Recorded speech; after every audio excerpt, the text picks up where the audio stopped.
আজকে হচ্ছে গৌসে পাকের ফাতিহা। কিন্তু প্রত্যেকটা জিনিসের সর্বপ্রথম মেন বড় হচ্ছে আমার নবী মুস্তাফা, তাই না? আমার নবী না এলে, আমার নবীকে যদি আল্লাহ না পাঠাতেন তো গৌসও পেতাম না, কুতুবও পেতাম না, আর খাজা মাইনুদ্দিনও পেতাম না। নবীর ওয়াসিলায় আল্লাহ तमाम বিশ্ব জাহান জগৎকে সাজিয়েছে। তাহলে সর্বপ্রথম কোন জিনিসের ভালো জিনিস শুরু করতে গেলে সর্বপ্রথম ভালো জিনিস দিয়ে শুরু করতে হবে, তাই না? তাহলে একবার ঝুমঝুম করে নবীর সঙ্গে একটা বাংলা নাম পড়ে দেয়, একবার মহব্বতে বলো তো সুবহানাল্লাহ।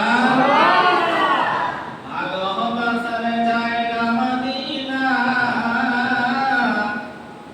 ভালো লাগার জায়গা মদিনা, ভালোবাসার জায়গা মদিনা, ভালো লাগার জায়গা মদিনা। কোরআন ইসলাম পৃথিবীর বুকে আল্লাহ রাব্বুল আলামিন এই যে 18,000 আশরাফুল মাখলুকাত তৈরি করেছেন, সৃষ্টি করেছেন, জাহানকে তৈরি করেছেন, জগৎকে বানিয়েছেন। এই 18,000 আশরাফুল মাখলুকাতের মধ্যে আল্লাহ রাব্বুল আলামিন সমস্ত জিনিসের একটা মেন মগজ বা মূল একটা জিনিস আছে।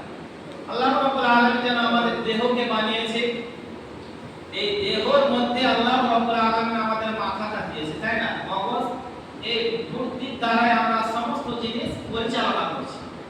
দুনিয়াকে বলেন বা আরো যত কিছু আছে আমরা সব জিনিস এই দিমাগে, এই বুদ্ধির জন্য আমরা তৈরি করতে পারছি বা চালাতে পারছি।